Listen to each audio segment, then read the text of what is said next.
Bienvenidos, queridos usuarios, a un nuevo programa de Tendenciados. Hoy tenemos un programa muy especial en el que vamos a enseñarles a preparar café con pocos recursos, sin máquinas caras. Y tenemos una invitada muy especial que nos va a contar de veganismo, una nutricionista que nos va a contar acerca del veganismo, que es más que una dieta, es un estilo de vida. Empezamos con el café. Bueno, básicamente tenemos dos tipos de granos. No sé si se llegan a ver. Bueno, son muy chiquitos para verlos, pero bueno, los explico. Dos tipos de granos. El arábico, ¿sí? Y tenemos el robusta. El robusta es un grano mucho más chiquito, con una línea recta, y el arábico es un grano bastante más grande, ¿sí? Un tercio más grande, digamos, con una línea que se tuerce a través del grano. ¿Para qué se usa cada uno? Bueno, básicamente el arábico se utiliza para cafés de especialidad, y el robusta, que si bien no es un café, digamos, un grano de café caro, se utiliza para cafés instantáneos o cafés en saquitos, básicamente porque es mucho más económico en cuanto a precio por kilo. Después, las diferencias otras que tenemos, si bien bueno, las dos vienen de un cafeto, de plantas de café diferentes, el robusta viene de una planta de una altura de entre 2,5 y 4,5 metros, ¿sí? Pero la planta crece y se desarrolla por arriba de mínimo 900 metros a nivel del mar. Sin embargo, el robusta es una planta mucho más alta, pero que crece y se desarrolla por debajo de los 900 metros, ¿sí? Por el nivel del mar. El robusta además tiene mucha más cafeína, aunque es menos denso que el arábico, y nada, básicamente es el café que más azúcar se le pone para los diferentes tipos de moliendas que se ofrecen en el mercado. Bueno, vamos a pasar a explicar las dos moliendas más conocidas para el robusta, que es el café, bueno, en este caso es un descafeinado, pero no importa, es el café instantáneo. Y tenemos, vamos a tapar por acá, un café en saquitos, ¿sí? La premisa básicamente de una de las tantas premisas de nuestro programa es básicamente que no existe la gente que no le gusta el café, sino la gente que no probó el café ideal para él. Y al mismo tiempo no somos puristas, ¿sí? Y respetamos todo tipo de expresiones de café, ya sea el robusta, como ya dije, en un saquito, ¿sí? O el robusta en un café instantáneo. Pero bueno, antes de pasar al café de especialidad, vamos a explicar algunas cosas de estos dos tipos de formatos de café. Básicamente, el café en saquitos viene el grano previamente, antes de molerlo, se le pone azúcar, básicamente para preservar el aroma y preservar el sabor. Respecto a, o sea, es lo más parecido a un café de filtro, ¿sí? En un formato rápido, digamos. Después, el café instantáneo. Bueno, vamos a hacer una demostración de, digamos, qué es lo que pasa, digamos, qué es lo malo, se podría decir, aunque el gusto subjetivo, ¿no? Digamos, qué serían los inconvenientes del café instantáneo. Bueno, vamos a abrirlo. No soy... Bueno, nunca me den un envase de yogur para abrir porque fallo estrepitosamente. Básicamente, tenemos la comodidad, ¿sí? Del café instantáneo, porque básicamente no necesitamos un equipo para digamos, preparar la solución. Lo único que necesitamos es agua a unos 95 grados, está bien.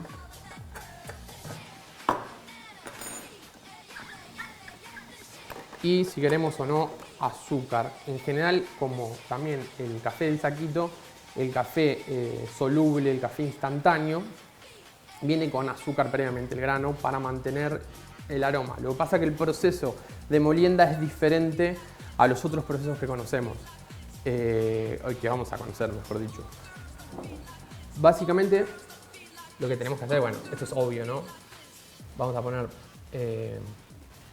el café que nosotros queramos dentro de la taza y vamos a prepararlo. Pero quiero mostrarles dónde está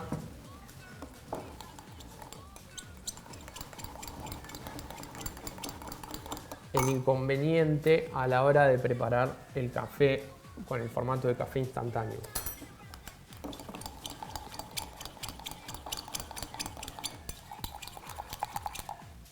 Perdón que salpiqué.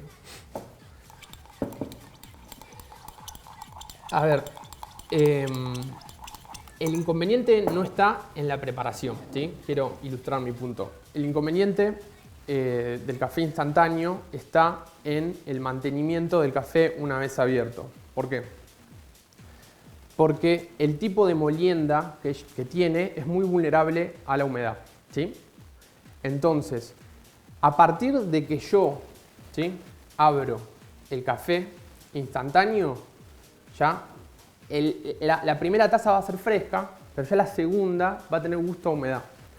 ¿Por qué? Porque como les decía, el tipo de molienda es muy fino y es muy vulnerable a la humedad. Por más de que ustedes cierren el frasco y por más de que ustedes pongan el café en un estuche como estos que vienen con válvula, la molienda es tan vulnerable que chupa humedad y deja un sabor a un café que no es fresco. ¿Qué es lo que pasa? Nosotros, además de tener este tipo de café instantáneo deshidratado, tenemos el café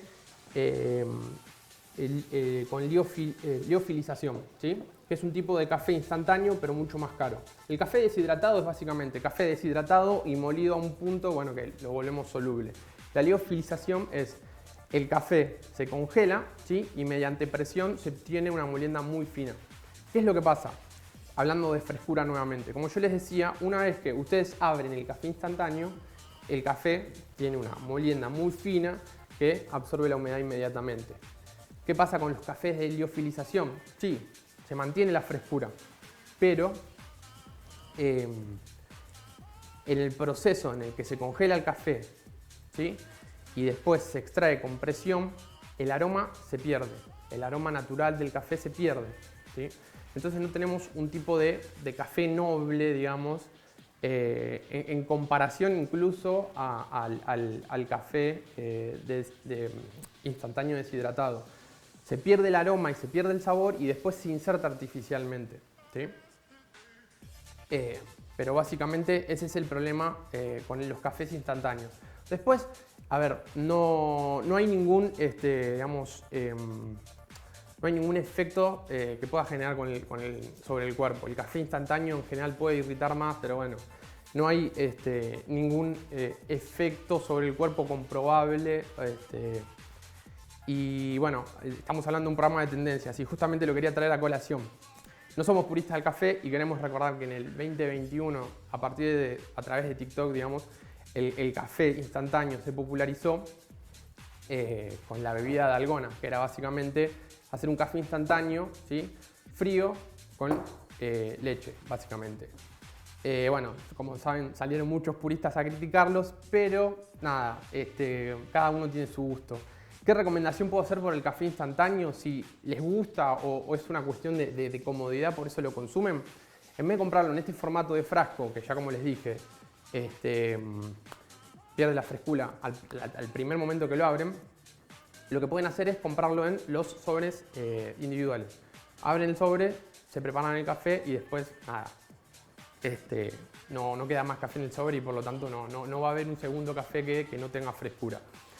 Pero bueno, vamos ahora a pasar al café arábico.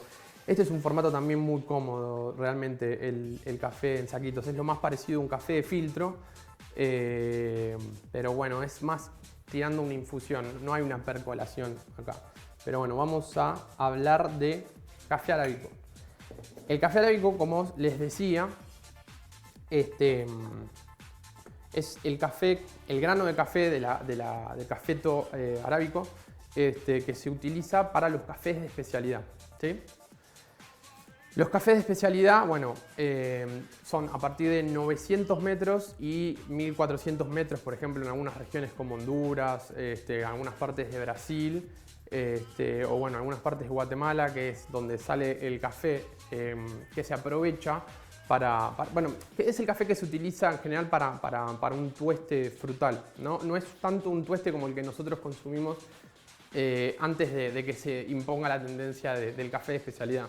El café porteño es más un café colombiano y brasilero, ¿sí? Un blending, una mezcla en el que básicamente se muele el café, se tuesta el café a un extremo tal que, bueno, es muy fácil cuando estás preparando el café, si la máquina no está limpia o si la máquina, bueno, en el proceso se sobreextrajo el café, es muy fácil que tenga gusto a quemado, que tenga gusto ácido, un gusto astringente que no es agradable. Y vamos a ver que hay una diferencia entre el gusto astringente, el gusto ácido frutal, que es un gusto dulce y ácido, y el gusto del café sobreextraído, al que estamos acostumbrados realmente por el tipo de café que nosotros consumimos acá. Bueno, ¿qué estaba haciendo? Perdón. Los métodos de molienda. La realidad es que, si bien vamos a utilizar recursos básicos ahora para hablar de moliendas y el proceso de la molienda y la preparación del café, la realidad es que los molinillos, ¿sí? Los molinillos, se movió un poquito.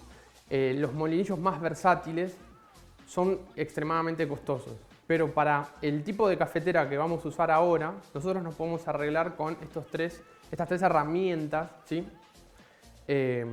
Para moler el café, los granos de café que tenemos. Básicamente, bueno, empezamos con el mortero. El mortero es, a ver, es muy sencillo de usar. Lo usan mucho la gente en cocina para, bueno, también lo usaban los doctores, o lo usan los doctores para moler. Pero el mortero, ¿sí? Es un elemento muy utilizado en la cocina y realmente es económico, por más de que este formato sea de mármol, es una herramienta muy económica y nos sirve para el tipo de molienda que vamos a usar nosotros, que ahora les explico qué cafetera vamos a usar. Y es muy sencillo de usar en realidad. Simplemente ponemos los granos de café y los rompemos con el palo del mortero, ¿sí? Bueno, es bastante sencillo. Hay morteros de madera en el caso de que nada, no les cierre el mortero con... O sea, el gusto que le puede generar el mortero al grano del café, porque a lo mejor les deja algo de gusto. Hay hay morteros de madera, ¿sí? Bueno, es una manera más económica de moler el café. Y también tenemos el molinillo, ¿sí? Que este es un molinillo antiguo, pero que el formato se sigue reproduciendo hoy en día de este molinillo. Es que básicamente no lleva una hélice, eso es muy importante destacar, sino que son dientes. En este caso son de acero inoxidable. Lo ideal es los de plásticos más modernos que les dejan menos gusto, pero bueno, para el caso nos sirve. En vez de tener hélices como un molinillo automático, estamos hablando de que tiene dientes. Y algo que nos sirve, a diferencia de los molinillos automáticos, es que este tipo de molinillos nosotros molemos, y una vez que el grano se molió, pasa al compartimiento de abajo, ¿sí? Y también son bastante sencillos de usar. Vamos a poner unos granos para ilustrar.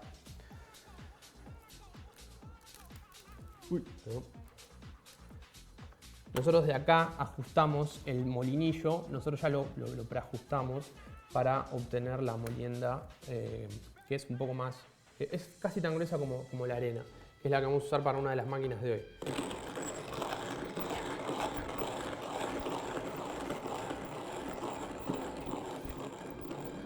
Lo ideal es que, como les decía, una vez que el grano está molido, pasa al compartimiento de abajo. ¿Qué es lo que pasa con los molinillos automáticos? Normalmente el grano queda en el fondo del envase y se sigue picando y nunca vamos a tener una molienda pareja. Vamos a tener una molienda heterogénea y vamos a tener que hacer a ojo. Esto es mucho más cómodo. Nosotros ahí tenemos una molienda ya que nos sirve para una de las cafeteras que vamos a usar.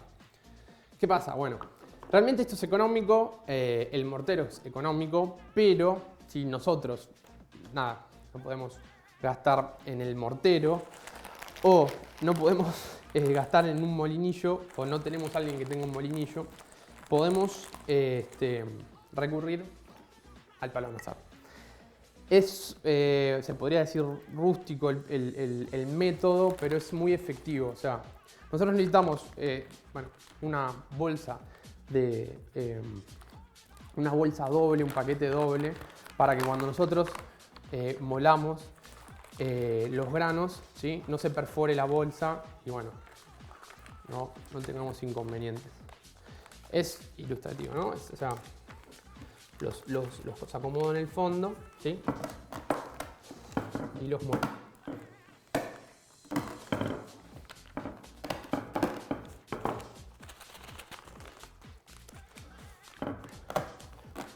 Para el tipo de café que vamos a usar, este tipo de molienda nos sirve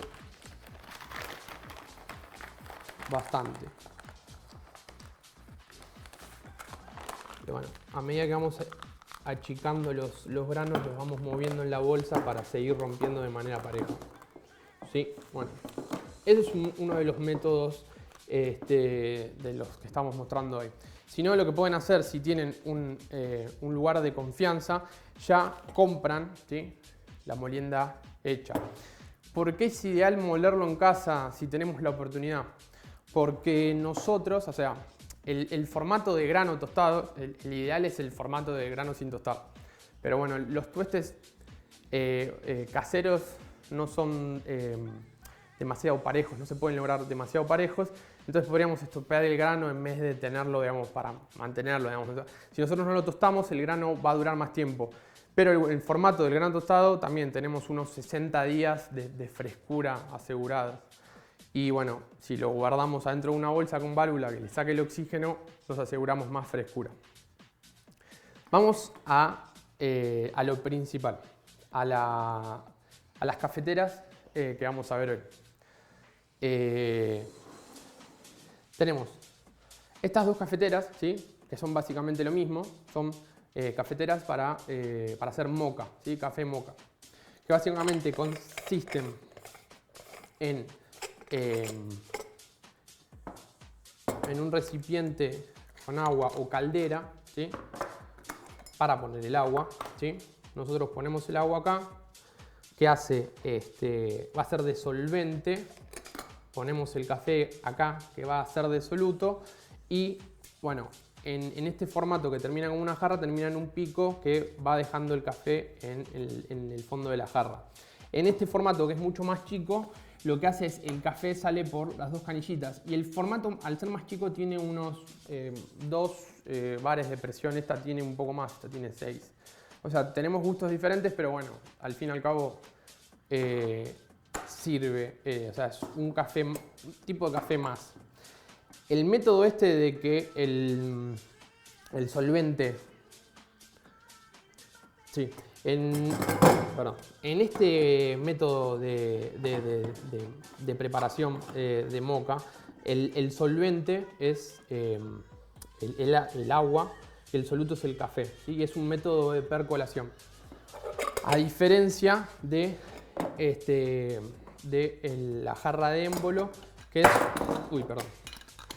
es un método de infusión, ¿sí? Básicamente, la jarra de émbolo se inventó en el 1854 y después se perfeccionó en el 1922. O sea, originalmente fueron unos franceses y después fueron unos italianos los que la perfeccionaron. Y es un método, en vez de percolación, es como el café turco, es un método de infusión. Ustedes preparan, ¿sí? Vamos a preparar el café acá. Primero vamos a pesar el café. Bueno, lo que vamos a usar nosotros, bueno, en realidad tenemos que prender una vez que ponemos el envase arriba. Vamos a hacer un café Borbón.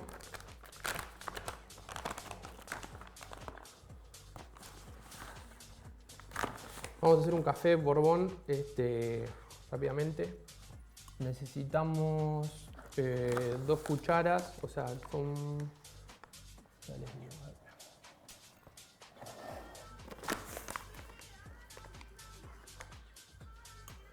Necesitamos unos 30 gramos de café por 250 mililitros de agua.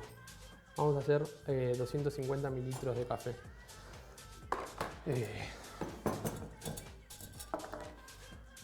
Vamos a... Perdón, 250.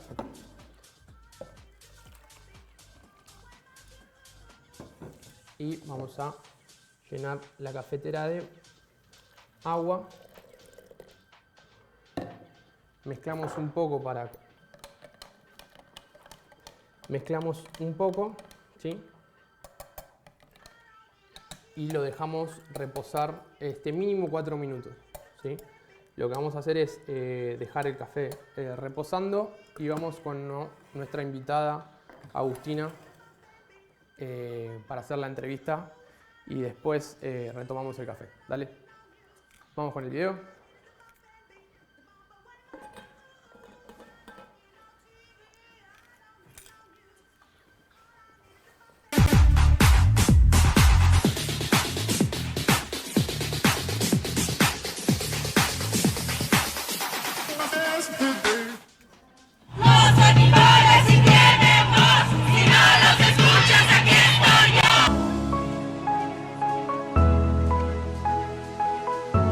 Los animales, en este caso los peces que viven aquí, son libres y tienen todo el derecho de seguir viviendo aquí sin que nadie venga a matarles. No necesitamos comer animales. ¿Que están buenos? Pues vale, están buenos. A lo mejor las humanas también. Es que no es justo. Un sabor no vale más que una vida. Why do we think we're better than they are when they serve a vital role and we serve no vital role whatsoever? We're tormentors, we're oppressors. Where do you think it's coming from? The arrogance? Yeah. I'm not sure. I don't know what has gotten into us. Besides death and torture and murder, I think when you put violence in, you get violence out. You consume discrimination and death, you're gonna, exude.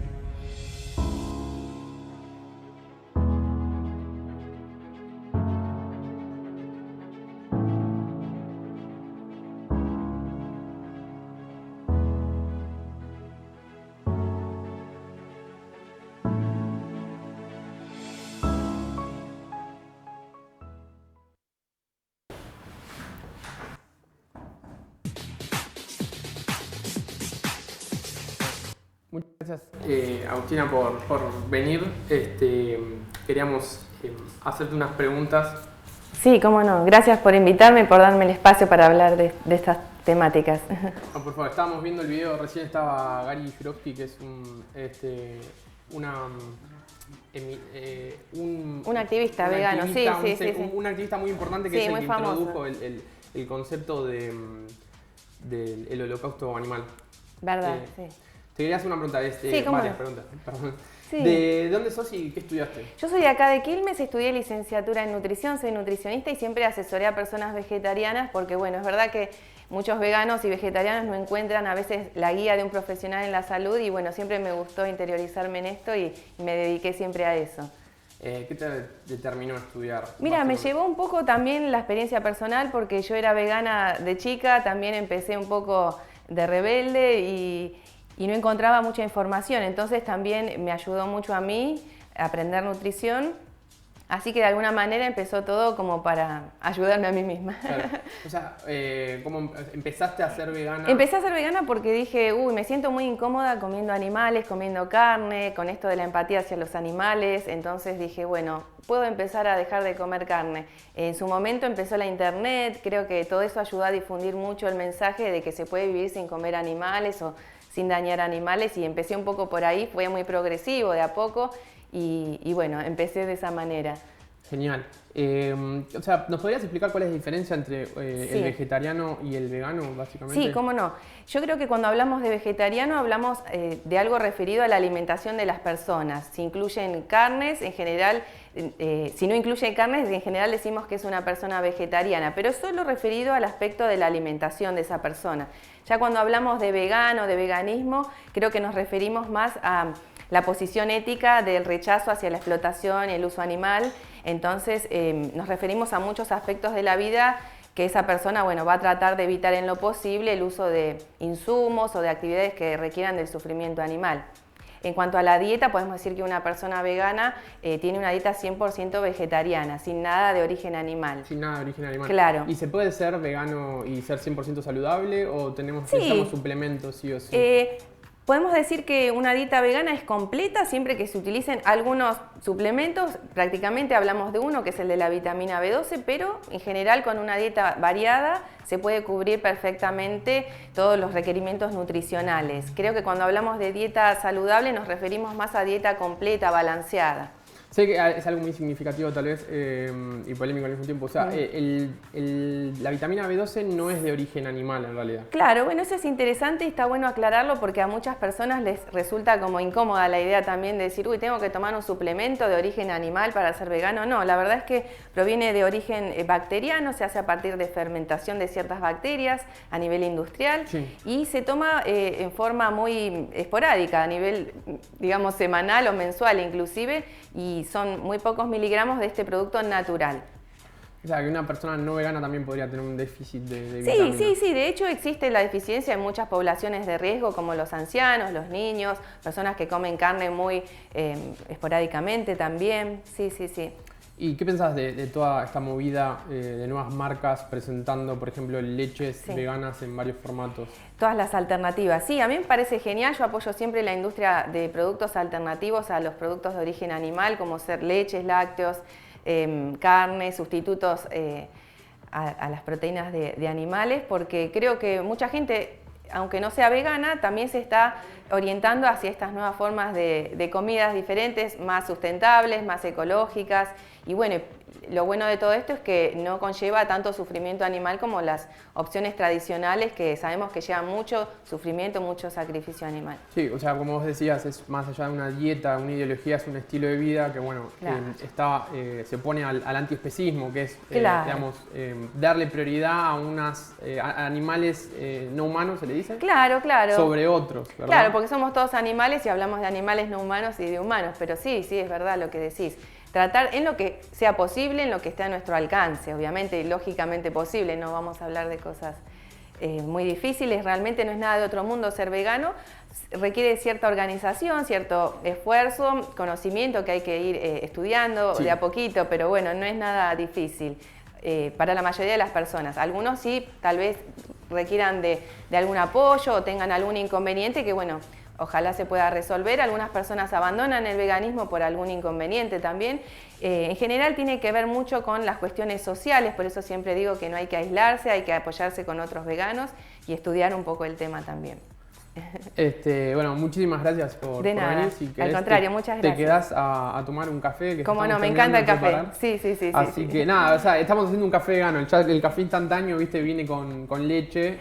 Sí, pero hay muchos que no, ¿eh? No. Sí, son un poco más caros tal vez, pero... Sí, a mí me encanta el café en todas las versiones, así que te dale, ahora acepto el ahora- café. ahora lo vamos Buenísimo. a preparar y para que lo Gracias. Perdón. Bueno, vamos a terminar de preparar el café en el equipo de émbolo. Básicamente lo que vamos a hacer ahora es bajar el émbolo hasta la superficie del café, ¿sí? Y no hacia abajo porque no queremos que todo el sedimento del café se empuje y perdamos el sabor que el café nos puede dar. Vamos a calentar un poco la taza antes y ya procedemos a servirlo. Calentamos la taza para que no haya un choque térmico y bueno, se altere el sabor del café. Vamos a servir.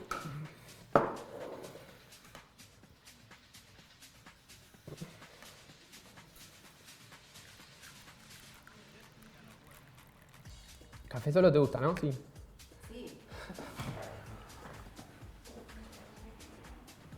Permiso. Sí, obvio.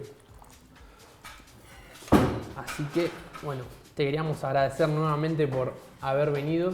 No, al contrario, gracias por invitarme. Y acá está el café. Bárbaro, me encanta. Dale, vamos a hacer Un brindis Dale. de café. Muchísimas gracias Buenísimo. por acompañarnos hoy nuevamente en el programa Tendenciados y los esperamos la próxima. Muchísimas gracias.